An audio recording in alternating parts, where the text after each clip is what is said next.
नमस्कार दोस्तों। आज के इस सेशन में आपका हार्दिक स्वागत अभिनंदन है। मैं उमेश कुमार और आज अपन इस सेशन में चर्चा करने वाले हैं अर्थशास्त्र यानी कि इकोनॉमिक्स के फर्स्ट ग्रेड के सिलेबस के बारे में, यानी अर्थशास्त्र से व्याख्याता। बिल्कुल, अगर आप लोग अर्थशास्त्र से व्याख्याता बनने का सपना देख रहे हैं या फिर आप इस मुकाम पे पहुंचना चाहते हैं तो आप हमारे साथ जुड़ सकते हैं। हम बात करने वाले हैं आज इस सेशन में इस व्याख्याता बनने के लिए जो अर्थशास्त्र विषय यानी आपका जो सेकंड पेपर जिसमें 150 क्वेश्चन रहने वाले हैं, जिसमें से 120 जो आपके क्वेश्चन होंगे वो प्रॉपर सब्जेक्ट से होने वाले हैं, उनके ऊपर चर्चा करने वाले हैं। आज अपन इस सेशन में पाठ्यक्रम पे गहन चर्चा करेंगे। उसके बाद में धीरे धीरे एक एक टॉपिक पे अपन बात करते जाएंगे ताकि आपकी सफलता को सुनिश्चित किया जा सके। जैसा कि आप देख भी रहे हैं स्क्रीन पर, व्याख्याता अर्थशास्त्र पाठ्यक्रम गहन चर्चा। इस पाठ्यक्रम के बारे में बात करें तो ये पाठ्यक्रम आपका 3 पार्ट में डिवाइड है। एक जो कि आपका सीनियर सेकेंडरी यानी 12th लेवल का, दूसरा ग्रेजुएशन लेवल का और तीसरा पोस्ट ग्रेजुएशन लेवल का, यानी एक आपका 12वीं तक का, दूसरा स्नातक स्तर तक का और तीसरा परास्नातक स्तर तक का। लेकिन जो पाठ्यक्रम आपका इस तरीके से विभाजित है उसमें बिंदुवार विश्लेषण किया हुआ है। बिंदुवार जो आपके किसी भी विषय पे किसी भी टॉपिक पे चर्चा की गई है, जैसा कि आरपीसी ने सिलेबस हमें दिया है। हम इस विषय को थोड़ा और आसान बनाते हुए graduation level, post graduation level और सेकेंडरी लेवल पे ना पढ़कर इसको अर्थव्यवस्था के, अर्थशास्त्र के अलग अलग भागों में बांटकर, यानी अगर अपन माइक्रो इकोनॉमी पे चर्चा करने वाले हैं तो माइक्रो इकोनॉमी में कोई भी टॉपिक है उसको जिस लेंथ तक हमें पढ़ना चाहिए, जो एग्जाम की रिक्वायरमेंट है उसके अनुसार डिवाइड करके अपन आज चर्चा कर रहे हैं। मैंने इस पूरे सिलेबस को 7 पार्ट में डिवाइड किया है। एक एक पार्ट पे अपन चर्चा करते हैं। जैसा कि आप सभी लोग पहले से ही अर्थशास्त्र में परास्नातक हो, यानी आप पीजी हैं, तो आप इस बारे में जानते ही हैं। अर्थशास्त्र एक गहन विषय होने के नाते इसको कई भागों में विभाजित किया गया है अध्ययन की सरलता के दृष्टिकोण से। तो उसी सरलता के दृष्टिकोण से जैसा कि अर्थशास्त्रियों ने इसको विभाजित किया है, अपन भी उसी तरीके से विभाजित करके इस पर चर्चा करते हैं। पहला हमारा जो पार्ट है वो होगा व्यष्टि अर्थशास्त्र यानी माइक्रो अर्थव्यवस्था। माइक्रो अर्थव्यवस्था, माइक्रो अर्थशास्त्र के बारे में बात करें तो अर्थशास्त्र का वो पार्ट है जिसमें यूनिट वाइज डाटाओं का, सूचनाओं का या फिर किसी भी संदर्भ का अध्ययन किया जाता है। इसमें मांग है, पूर्ति है, उपभोक्ता का व्यवहार है या फिर कह सकते हैं बाजार है। इस तरीके से यूनिट वाइज अगर चर्चा करें तो ये आपका माइक्रो अर्थशास्त्र। माइक्रो अर्थशास्त्र में सबसे पहले अर्थशास्त्र का अर्थ और उसकी परिभाषा, इसमें अपन बात करने वाले हैं अर्थशास्त्र क्या है। अलग अलग अर्थशास्त्रियों ने अर्थशास्त्र को किस तरीके से विभाजित किया है। जैसे कुछ कल्याणकारी रूप में अर्थशास्त्र को परिभाषित करते हैं। एडम स्मिथ जैसे लोगों के बारे में बात करें तो ये इसको धन के रूप में परिभाषित करते हैं। कुछ इसके उच्चतम कल्याण की बात, कुछ आवश्यकता पूर्ति के आधार पर, कुछ लोगों के विकास के आधार पर इसको परिभाषित करते हैं। तो पहला एक टॉपिक आपका अर्थशास्त्र का अर्थ और उसकी परिभाषा। अर्थव्यवस्था की केंद्रीय समस्या व चयन की समस्या। एक अर्थशास्त्र की केंद्रीय समस्या क्या है और दूसरा चयन की समस्या क्या है। केंद्रीय समस्या का मतलब ये होता है, इस समस्या को जानने के लिए हमें अर्थशास्त्र की जो परिभाषा पढ़ी थी उसको गहनता से देखना होता है कि एक्चुअल में अर्थशास्त्र है क्या। अगर अर्थशास्त्र धन का विज्ञान है, अगर अर्थशास्त्र वो स्थिति है जो सीमित आवश्यकताओं या फिर कह सकते हैं सीमित जो संसाधन और असीमित जो आपकी आवश्यकताएं हैं उनमें पूर्ति किस प्रकार से की जा सकती है, उनमें संतुलन किस प्रकार से बैठाया जा सकता है, अगर अर्थशास्त्र में वो सिखाता है तो इस आधार पर अर्थशास्त्र की समस्या क्या हो सकती है। यानी संसाधनों पर किसका अधिकार होगा, संसाधनों का वितरण कैसे किया जाए, उत्पादन की प्रवृत्ति क्या ली जाए, सरकार के आधार पर उत्पादन किया जाए या बाजार प्रणाली के आधार पर उत्पादन किया जाए, इन बातों पे अपन चर्चा करने वाले हैं। और चयन की समस्या, चयन की समस्या कौन से क्षेत्र में उत्पादन किया जाए, सबसे पहले किन चीज़ों का उत्पादन किया जाए, कहीं पे सड़क बनाई जाए या फिर कल्याण को निर्धारण किया जाए या फिर पूंजीवाद को निर्धारण किया जाए, ये कई सारी समस्याएं। आर्थिक प्रणाली, विशेषताएं व कार्य। आर्थिक प्रणाली, आर्थिक प्रणाली का मतलब आपका ये होता है अर्थशास्त्र के प्रकार की बात, अर्थशास्त्र के प्रकार की बात, अर्थव्यवस्था के प्रकार की बात। कुछ प्रणाली जहाँ पे बाजार का अधिकार होता है जिसे अपन पूंजीवादी प्रणाली बोल देते हैं, कहीं पे सरकार का अधिकार होता है जिसे अपन समाजवादी प्रणाली। दोनों अगर समान रूप से इसमें अधिकार रखते हैं तो अपन मिश्रित अर्थव्यवस्था, कुछ साम्यवादी अर्थव्यवस्था है, कुछ समाजवादी अर्थव्यवस्था है, इनके बारे में चर्चा करने वाले हैं। लगातार यहाँ से एक क्वेश्चन आ ही जाता है। अगर जो हमने तीनों टॉपिक के बारे में बात की है, अगर इनको आराम से कंसेप्ट के साथ समझ लिया जाए तो मान लीजिए आपके फर्स्ट ग्रेड के पेपर में, यानी सब्जेक्ट का जो आपका पेपर होगा, 2 से 3 क्वेश्चन डेफिनेट आपको यहां से मिलने तय हैं, बड़ी सरलता से पूछे जाते हैं। उपभोक्ता संतुलन, गणनावाचक और क्रमवाचक दृष्टिकोण। उपभोक्ता संतुलन, उपभोक्ता संतुलन से तात्पर्य है कि उपभोक्ता की संतुष्टि से, उपभोक्ता कौन है?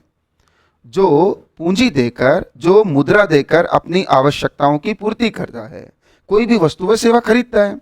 अब उपभोक्ता संतुष्ट कब होगा? संतुष्टि से यहाँ पे तात्पर्य उपभोक्ता के लाभ या हानि से नहीं है, यहाँ पे तात्पर्य उपयोगिता से है। तो किस चीज की उपयोगिता किस उपभोक्ता के लिए कितनी है? तो उपभोक्ता संतुलन कहाँ पे होगा? इसके दो दृष्टिकोण दे रखे हैं। कुछ लोग इसको गणनावाचक, कुछ का कहना यह है कि संतुलन को मापा जा सकता है, और कुछ का कहना है कि संतुलन को मापा नहीं जा सकता है। तो अपन क्रमवाचक दृष्टिकोण जैसे तटस्थता वक्र को देखते हैं कि कहाँ पे आके जो है वो संतुलन को प्राप्त किया जा सकता है। उसके आधार पर एक क्वेश्चन तटस्थता वक्र से पूछ लिया जाता है एग्जाम में। अनिश्चितता व जोखिम के अंतर्गत उपभोक्ता के व्यवहार का सिद्धांत व स्लस्ट की थ्योरम के बारे में अपन बात करने वाले हैं। सामान्य व क्षतिपूरक मांग वक्र के बारे में अपन बात करेंगे। यहाँ पे मांग वाला जो टॉपिक है उसमें 3-4 बिंदु दिए होते हैं, चाहे आप सेकंड ग्रेड का एग्जाम दे, चाहे आप फर्स्ट ग्रेड का एग्जाम दे, चाहे कॉलेज लेक्चर का एग्जाम दे। मांग को निर्धारण करने वाले कारक, मांग को प्रभावित करने वाले कारक, मांग वक्र, मांग फलन, या फिर आपके मांग की जो लोच है, ये बिंदु ऐसे हैं जहां से 2-3 क्वेश्चन आ ही जाता है। चाहे आपको मांग की लोच कितनी होगी, ग्राफ किस तरीके से जाएगा, इस तरीके से क्वेश्चन बार बार पुटअप होते हैं। तो यहाँ पे अपन मांग का निर्धारण व मांग की लोच की अवधारणा। उपभोक्ता व उत्पादक की बचत, जब उपभोक्ता के बारे में बात करते हैं तो मैक्रो जो इकोनॉमिक्स के जनक है जॉन मेनार्ड कीन्स, उनके द्वारा मनोविज्ञान का सिद्धांत दिया गया है कि भाई उपभोक्ता जितना भी कमाता है उसके आधार पर उसका खर्चा क्या होता रहता है, बढ़ता रहता है। लेकिन वास्तव में देखा जाए तो जितना भी कमाता है उतना वो खर्च तो करता है, लेकिन अगर अपन अल्पकाल के लिए देखें तो जितना कमाता है उसमें से कुछ खर्च करता है और कुछ को वो भविष्य के खर्च के लिए बचत के रूप में रखता है। जो आज की बचत होगी वो भविष्य का आपका क्या होगा, निवेश होगा। तो अपन यहाँ पे बात करेंगे उपभोक्ता व उपभोक्ता की बचत की प्रवृत्ति क्या होती है, सीमांत प्रवृत्ति क्या है, बचत को किस प्रकार से बढ़ाया जा सकता है, अगर बचत कम होगी तो स्थिति किस प्रकार से आएगी। उत्पादन फलन, परिवर्तनशील उत्पादन अनुपातों का नियम, पैमाने का प्रतिफल, आगम व लागत की अवधारणा तथा उनमें संबंध। उत्पादन फलन से हमारा तात्पर्य होगा कि वे कारक जो उत्पादन को प्रभावित करते हैं उनका और उत्पादन का क्या संबंध है, इसे अपन क्या कहते हैं, फलन। फलन से हमारा तात्पर्य क्या होता है? फलन या फंक्शन से हमारा तात्पर्य होता है कि 2 चर जिनमें से एक चर दूसरे चर को प्रभावित करता है। तो उत्पादन के वो कौन कौन से कारक है जो उत्पादन को प्रभावित करते हैं, चाहे श्रम हो, चाहे से पूंजी हो, चाहे से कच्चा माल हो, चाहे से उत्पादन की लागत की बात करें अपन तो मजदूरी हो, या फिर अपन कह सकते हैं यहाँ पे कोई ब्याज की दर है। इनमें क्या क्या संबंध है, पैमाना किस प्रकार से स्थिति को दर्शाता है, आगम व लागत की अवधारणा क्या है। जैसे हमने कहा आगम मतलब इनपुट और लागत यानी आपकी कॉस्ट। तो लागत या कॉस्ट, इनपुट और जो आपकी कॉस्ट है वो किस तरीके से उत्पादन को क्या करती है, प्रभावित करती है।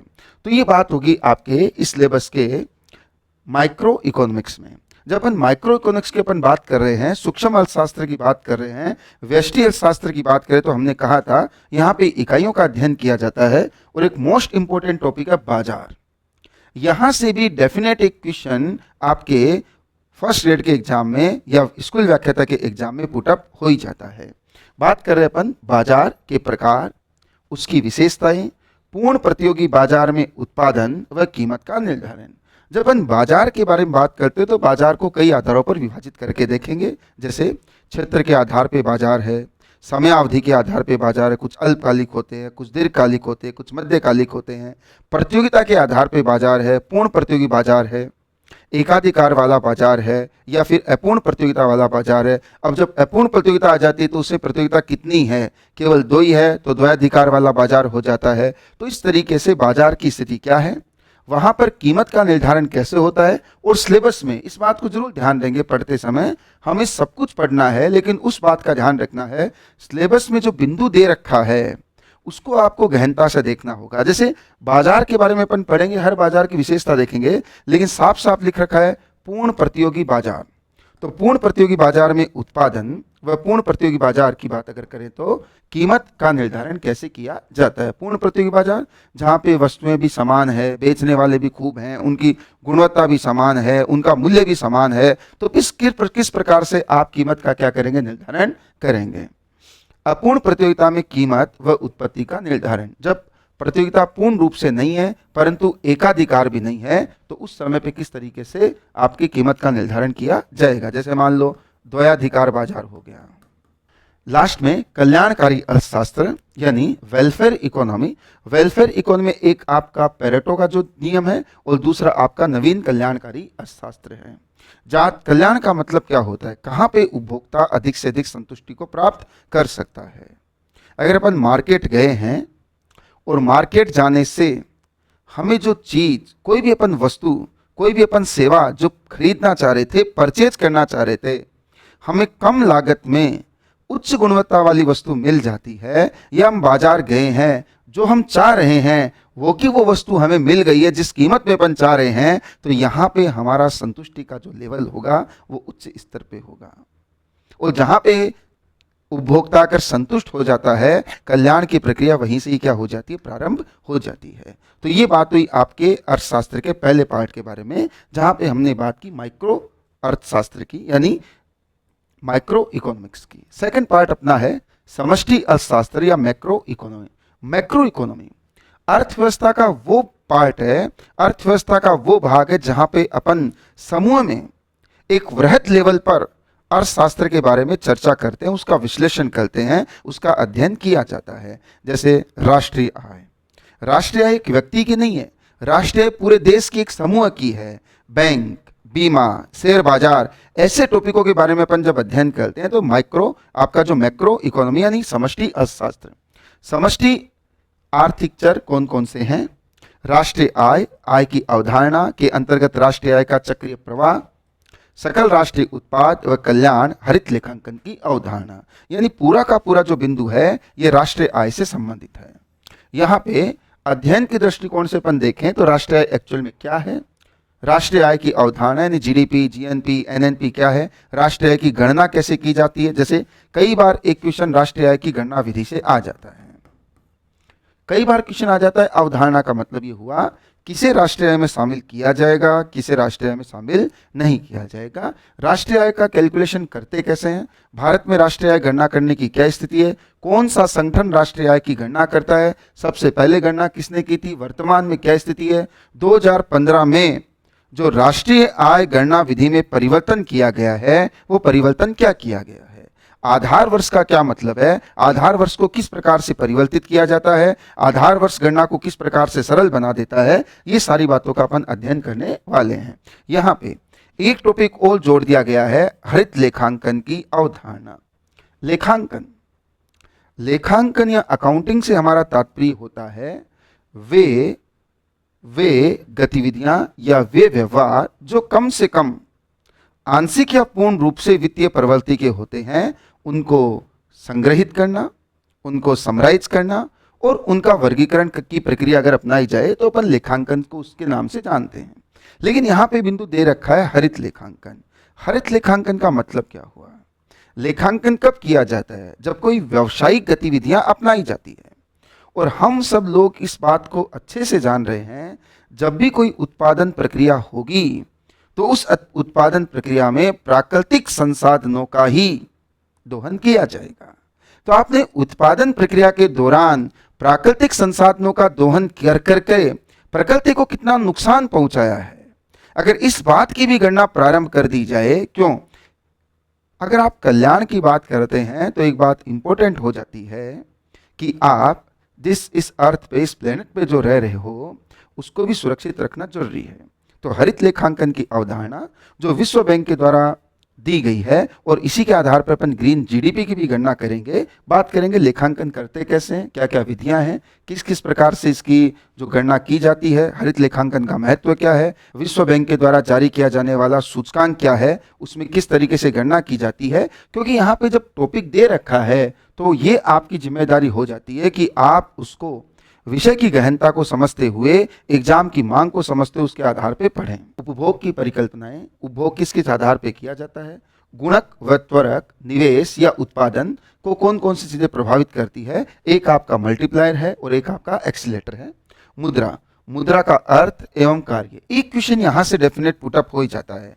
मुद्रा क्या है, मुद्रा का अर्थ, मुद्रा के अर्थ के बारे में बात करें तो जो आरपीएससी को अगर अपन आरपीसी को अगर टारगेट करके मुद्रा को पढ़ें तो इनका एक ट्रेंड रहा है, हर बार एक क्वेश्चन ये मुद्रा की परिभाषा से पूछ लेता है। हार्टले विदर्स ने क्या कहा है, वोकर ने इसके बारे में क्या कहा है, जॉन मेनार्ड किन्स ने क्या परिभाषा दी है, अलग अलग अर्थशास्त्रियों ने मुद्रा की परिभाषा क्या क्या दी गई है। मुद्रा के कार्य, अमूमन मुद्रा के कार्य को दो भागों में बांटा जाता है, लेकिन अगर अपन एक स्पेशलाइज अध्ययन करें तो मुद्रा के कार्य को चार भागों में बांट के देखेंगे। प्राथमिक कार्य, द्वितीयक कार्य, और कोई मुद्रा का जो आकस्मिक कार्य है, और इसके अलावा अन्य जो कार्य हैं उसके बारे में। वाणिज्य बैंकों के कार्य और केंद्रीय बैंक, पूरा का पूरा मुद्रा सिस्टम इसमें आ जाएगा। मुद्रा को भारत में कंट्रोल करने वाला जो बैंक है वो है आरबीआई, जो देश का केंद्रीय बैंक है, और आरबीआई कंट्रोल करता है इन बैंकों को, यानी हमें पूरा का पूरा मनी मार्केट यहाँ पे पढ़ लेना है। मुद्रा के मांग के सिद्धांत, मुद्रा की मांग क्यों होती है, उपभोक्ता मुद्रा की मांग कर रहा है, निवेश के लिए मुद्रा की मांग हो सकती है, सट्टेबाजी के लिए मुद्रा की मांग हो सकती है, अलग अलग अर्थशास्त्रियों द्वारा अलग अलग सिद्धांत दर्शाए गए हैं। मुद्रा का परिणाम सिद्धांत, मुद्रा के परिणाम का सिद्धांत, और मुद्रास्फीति व फिलिप्स कर्व, मुद्रास्फीति व फिलिप्स कर्व।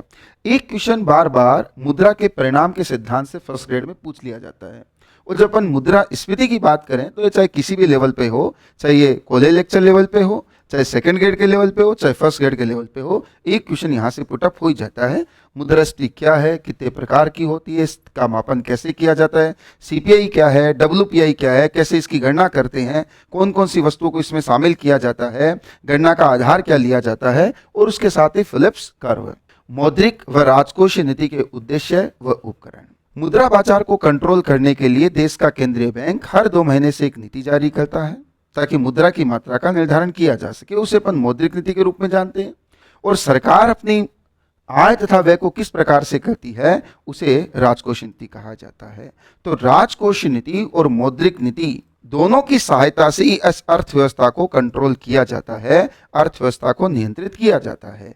कैसे नियंत्रित करते हैं, क्या क्या इनके उपकरण हैं, किस किस तरीके से कार्य करते हैं, क्या इनके उद्देश्य हैं, प्रभाव क्या आता है, घाटा क्या है, सरकार घाटे का पूर्ति कैसे करती है, सरकार के उधारी के साधन क्या क्या हैं, ये सारी की सारी बातें अपन इस बिंदु में करने वाले हैं। ISLM मॉडल राजकोषीय व मौद्रिक नीतियों पर सापेक्षिक प्रभाविता, मांग या फिर कह सकते हैं अपन श्रम और पूर्ति किस तरीके से, बचत और ब्याज दर किस आधार पर है, यहाँ पे अपन इस IS मॉडल के माध्यम से देखेंगे। मुंडेल व फ्लेमिंग मॉडल आय तथा उत्पादन निर्धारण का पोस्ट किन्सियन सिद्धांत, पोस्ट किन्सियन सिद्धांत आय व उत्पादन निर्धारण के बारे में।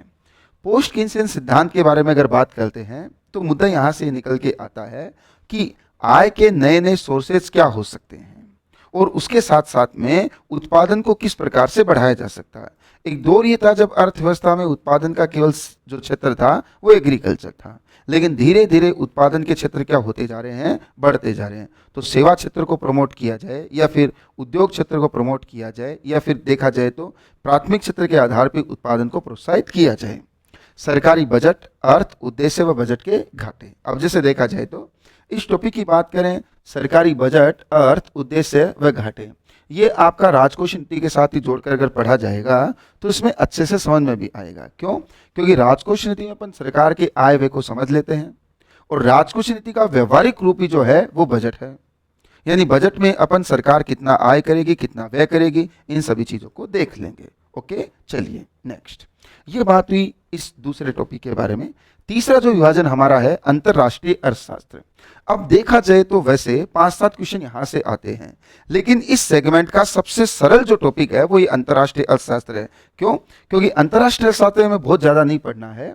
अंतरराष्ट्रीय अर्थशास्त्र में यहाँ पे ज्यादा जो जोर दिया गया है वो अंतरराष्ट्रीय व्यापार पे दिया गया है। अंतरराष्ट्रीय व्यापार या इंटरनेशनल ट्रेड पे यहाँ पे क्या दिया गया, ज्यादा जोर दिया गया।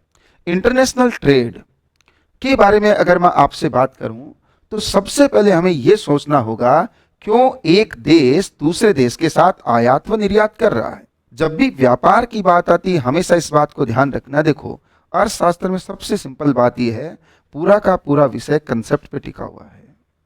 8-9 कंसेप्ट है जिनको अगर आपने ढंग से तैयार कर लिया तो कंसेप्चुअल क्वेश्चन आपके गलत होने के चांसेस 0% हो सकते हैं। व्यापार की अगर मैं आपसे बात करूं तो व्यापार किया जाता है केवल लाभ के लिए। लाभ कैसे होगा?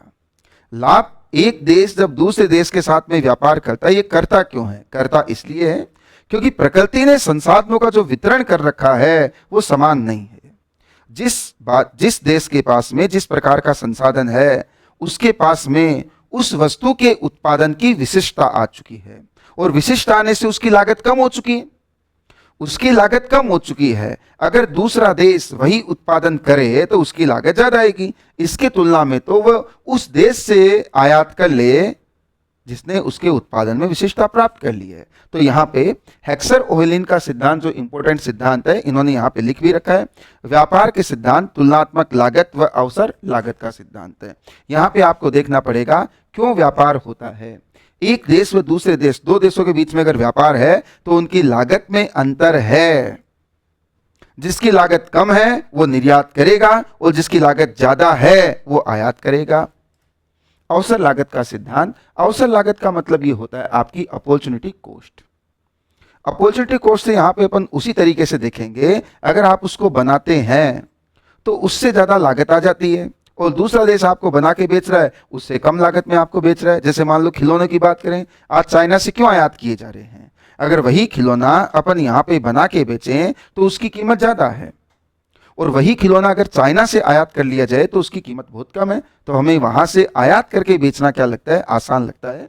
इसी पे एक शानदार जो आपका सिद्धांत है अंतरराष्ट्रीय व्यापार पर, हेक्सर ओहेलिन का सिद्धांत, जिसके बारे में ये आपका किस तरीके से कीमत और श्रम जो है वो अंतरराष्ट्रीय व्यापार को निर्धारित कर देते हैं। व्यापार की शर्तें, मुक्त व्यापार व संरक्षण।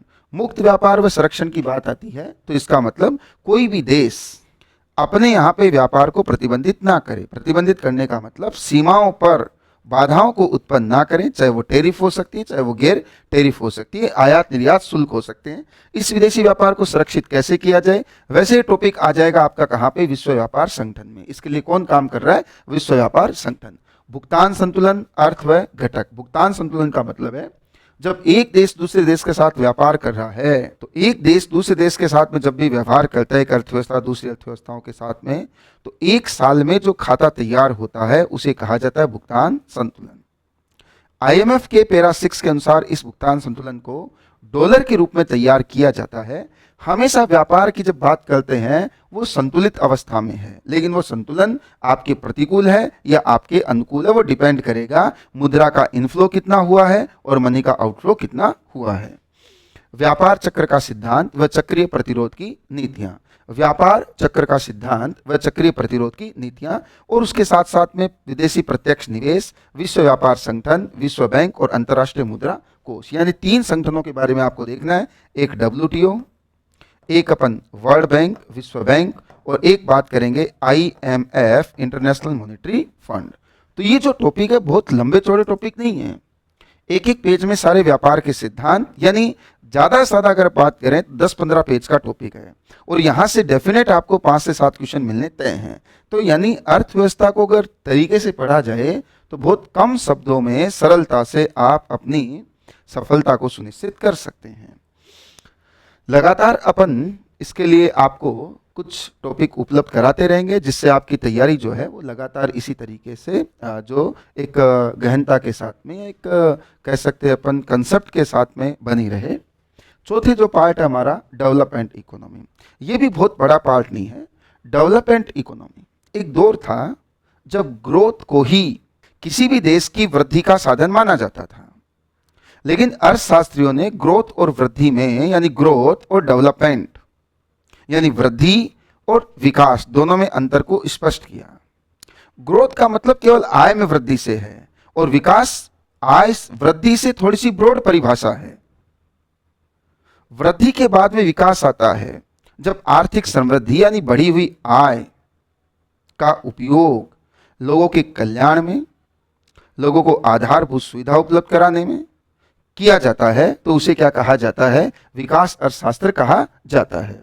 आर्थिक विकास का अर्थ एवं निर्धारण, आर्थिक विकास का अर्थ एवं निर्धारण अल्प विकसित देशों की विशेषताएं, यानी आर्थिक विकास से आपका क्या तात्पर्य है, आर्थिक विकास को कौन कौन से तत्व निर्धारण करते हैं, और अल्प विकसित देशों की क्या विशेषता। यानी विकास के आधार पर जब अपन अर्थव्यवस्था की बात करते हैं तो 3 भागों में बांटते हैं, एक विकसित अर्थव्यवस्था, विकासशील अर्थव्यवस्था और एक अल्प विकसित अर्थव्यवस्था। एक विकसित, एक विकासशील और एक अल्प विकसित अर्थव्यवस्था। विकास का मापन, विकास किसी भी देश का हो रहा है, इसका मापन कैसे किया जा सकता है? 2 महत्वपूर्ण सूचकांक, एक मानव विकास सूचकांक और एक जीवन की भौतिक गुणवत्ता सूचकांक। जीवन की भौतिक गुणवत्ता सूचकांक, जीवन की भौतिक गुणवत्ता सूचकांक PQLI के बारे में बात करें तो PQLI जो है ये है विकास के मापन की अवधारणा तो है, लेकिन इस अवधारणा में कुछ कमियां हैं। पूर्ण रूप से उसको मापन का आधार नहीं माना जा सकता है। समृद्धि मॉडल, यानी यहां पे अपने को देखने ग्रोथ मॉडल, एक लेविस मॉडल है, एक हेराल्ड डोमर मॉडल है, एक कोल्डर मॉडल है और एक सोलो मॉडल है। विकास के कई सारे मॉडल हैं। PC महालनोबिस मॉडल के बारे में बात करें, मार्क्सवादी मॉडल के बारे में बात करें, लेविस के मॉडल की बात करें, लेकिन यहाँ पे हमें कुछ एक मॉडल के बारे में बात करना है, एक लेविस, एक हेराल्ड डोमर, कोल्डार और सोलो का मॉडल, यानी विकास को किस तरीके से प्रमोट किया जा सकता है, मॉडल का अर्थ है। और भारत का जनसांख्यिकी लाभांश, कई बार आप प्रधानमंत्री को मुंह से सुनते हैं, प्रधानमंत्री को बोलते हुए सुनते हैं, मेरे देश के 140 करोड़ भाइयों और बहनों, जिनमें से 65% आबादी युवा, युवा का वो बार बार जिक्र करते हैं। इसके पीछे कारण क्या है? इसके पीछे कारण ये है कि युवा वो आबादी है जो उत्पादन कार्यों में सहयोग कर सकती है, और जो उत्पादन कार्यों में सहयोग कर सकती है, जो उत्पादन का हिस्सा बन सकती है, उसे कहा जाता है जनसांख्यिकी लाभांश। तो ये आपका हुआ डेवलपमेंट इकोनॉमिक्स। बहुत लंबा चौड़ा पार्ट नहीं है, 2 ही पार्ट इसमें सबसे बड़े हैं, एक मैक्रो और एक माइक्रो। उसके बाद में छोटे छोटे पार्ट हैं इनके, जिसमें अपन अच्छे से अर्थव्यवस्था को देख सकते हैं। अगला वह 5वां पार्ट है भारतीय अर्थशास्त्र या भारतीय अर्थव्यवस्था। यहाँ पे इन्होंने लिखा है अर्थशास्त्र, लेकिन अर्थशास्त्र नहीं होगा, इसे बोला जाए भारतीय अर्थव्यवस्था। भारतीय अर्थव्यवस्था वाले टॉपिक में भारत में आर्थिक नियोजन के उद्देश्य, उपलब्धियां, असफलताएं व 12वीं पंचवर्षीय योजना। ध्यान से देखना, यहाँ पे हमें पंचवर्षीय योजनाएं नहीं दे रखा है। पंचवर्षीय योजनाएं केवल 12वीं पंचवर्षीय योजना पढ़नी है। कई बार क्या होता है, बच्चा सब कुछ पढ़ना स्टार्ट कर देता है, सिलेबस को ध्यान से पढ़ना है। आर्थिक नियोजन का उद्देश्य, पहली बात तो आर्थिक नियोजन से तात्पर्य क्या है, आर्थिक नियोजन कितने प्रकार के होते हैं, क्यों आर्थिक नियोजन करना पड़ता है। नियोजन से हमारा तात्पर्य होता है प्लानिंग से, और प्लानिंग अर्थव्यवस्था में जब प्लानिंग की बात करें तो विकास के लिए जो प्रयास किए जाते हैं, जो व्यवस्थाएं बैठाई जाती है, वो आपकी प्लानिंग है। पंचवर्षीय योजनाओं का गठन किया गया था।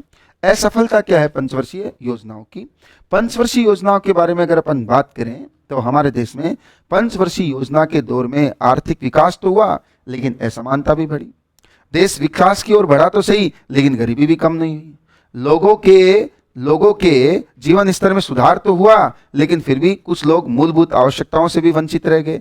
तो इन असमानताओं को दूर करने के लिए, एक दीर्घकालीन विकास की अवधारणा को प्राप्त करने के लिए 2015 में योजना आयोग को समाप्त कर दिया गया। उसके स्थान पर नीति आयोग का गठन किया गया है। तो नीति आयोग देश का विकास कैसे करेगा, उसके क्या क्या दृष्टिकोण है, इनको, इस टॉपिक को अपन यहाँ तक ले जाकर पढ़ेंगे, ताकि एग्जामिनर की पहुंच जहां तक है, एग्जामिनर जहां तक सोच सकता है, जिस तरीके से क्वेश्चन पुटअप कर सकता है, वहां तक अपन पहुंच सकें। गरीबी व असमानता की अवधारणा, गरीबी और असमानता की अवधारणा, माप व भारतीय अर्थव्यवस्था की समस्याएं, गरीबी, बेरोजगारी व असमानता, 3 महत्वपूर्ण भारतीय अर्थव्यवस्था की समस्या है।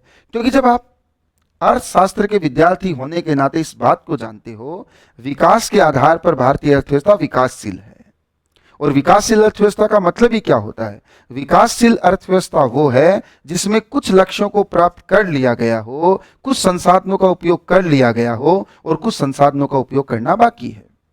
अर्थव्यवस्था में कुछ भौतिक संसाधन है, कुछ मानवीय संसाधन है।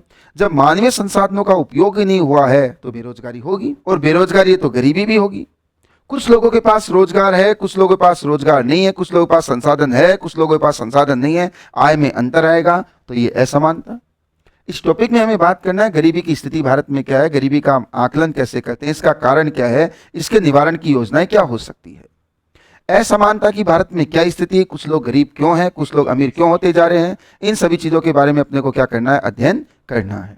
आर्थिक सुधार 1991 के आपके 1991 में जब देश वास्तव में देखा जाए तो आर्थिक समस्याओं से घिर चुका था, भारत में वास्तव में मंदी की स्थिति आ गई थी, राजकोषीय घाटा निम्न स्तर पे आ गया था, व्यापार घाटे जो आपका उच्च स्तर पे था, महंगाई उच्च स्तर पे थी, गरीबी व बेरोजगारी का स्तर उच्च था, सरकार के पास में अपना कर्जा चुकाने तक का पैसा नहीं था। 1991 में नरसिंह राव और मनमोहन सिंह के नेतृत्व में देश में सुधार किए गए, उन्हीं सुधारों को कहा जाता है आर्थिक सुधार। इन सुधारों में 3 प्रकार से देखा जाता है, एक उदारीकरण, निजीकरण और वैश्वीकरण यानी भूमंडलीकरण। बाह्य व वित्तीय क्षेत्र के सुधार।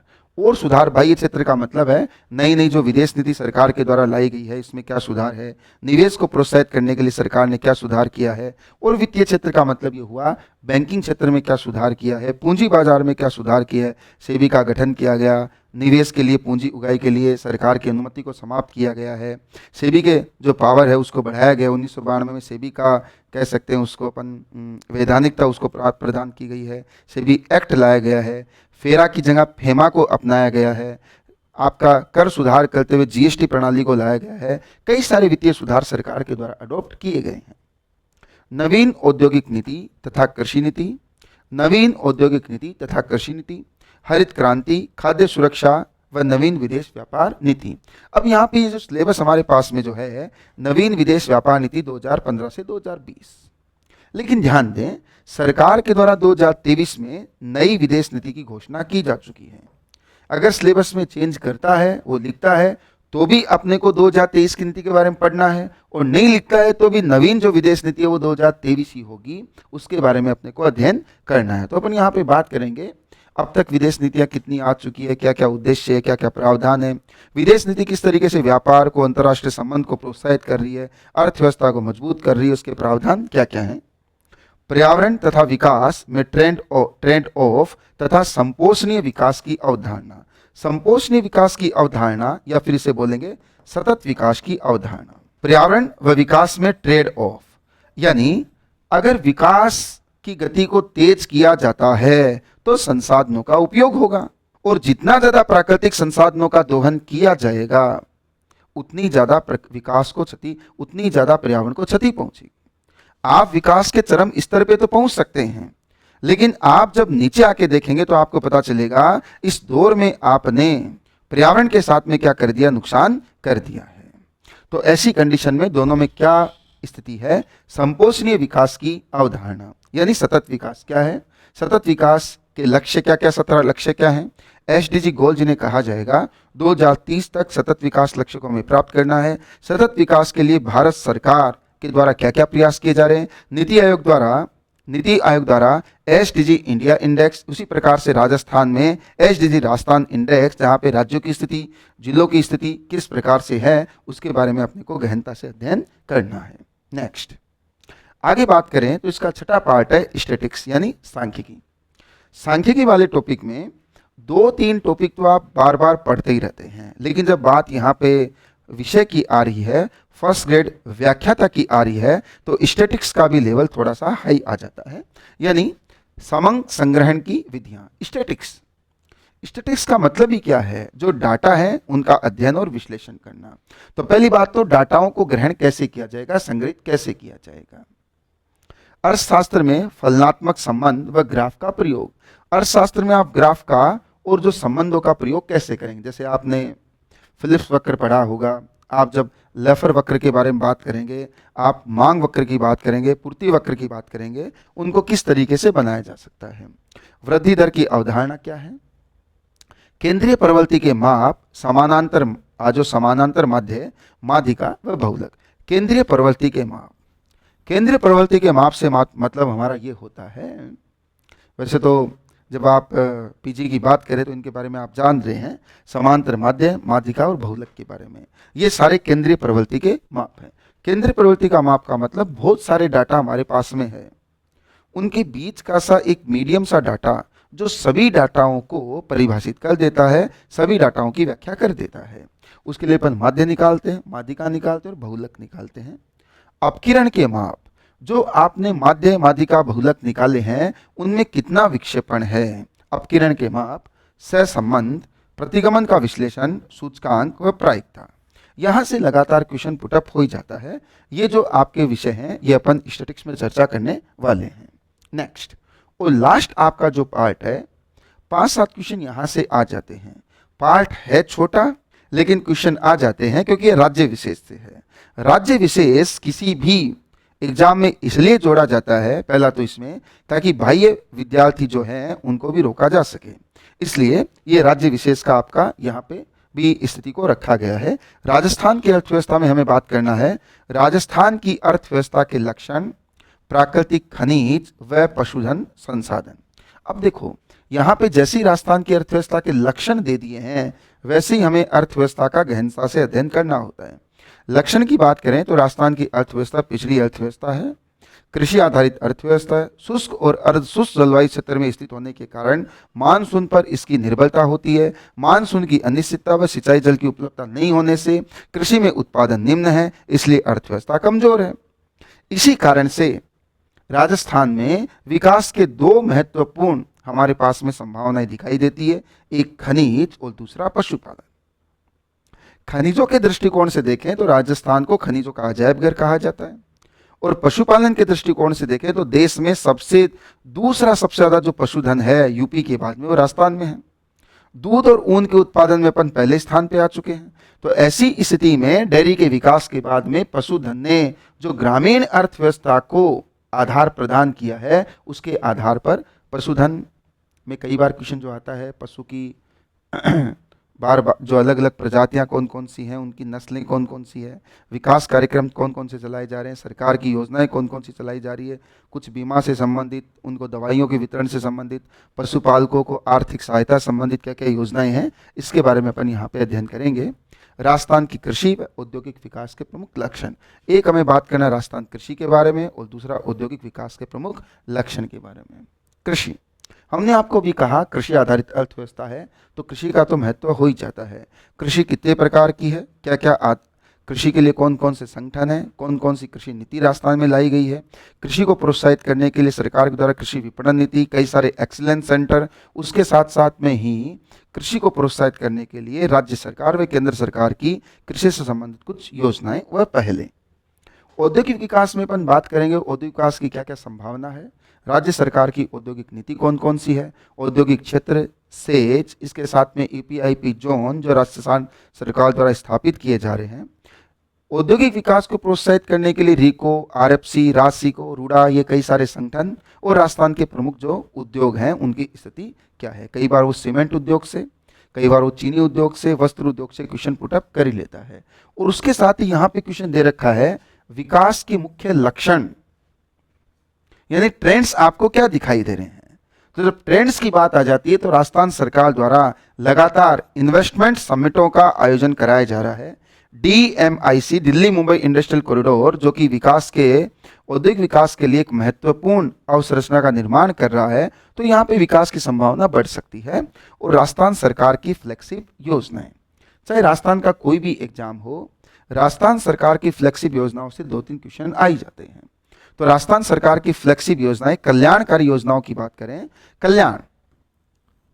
कल्याण की आवश्यकता किसको है, जो कमजोर है, जो पिछड़ा है, जो अभी तक आर्थिक व सामाजिक न्याय की अवधारणा से वंचित है। यानी अर्थव्यवस्था का एक बड़ा भाग होने के बावजूद भी महिला, बच्चे, वृद्ध, विकलांग, ST, SC, इनके लिए सरकार के द्वारा क्या क्या सहायता उपलब्ध कराई गई है, क्या क्या सुविधाएं उपलब्ध कराई गई, कौन कौन सी योजनाएं तैयार की गई है, इनके बारे में अपने को अध्ययन करना पड़ेगा।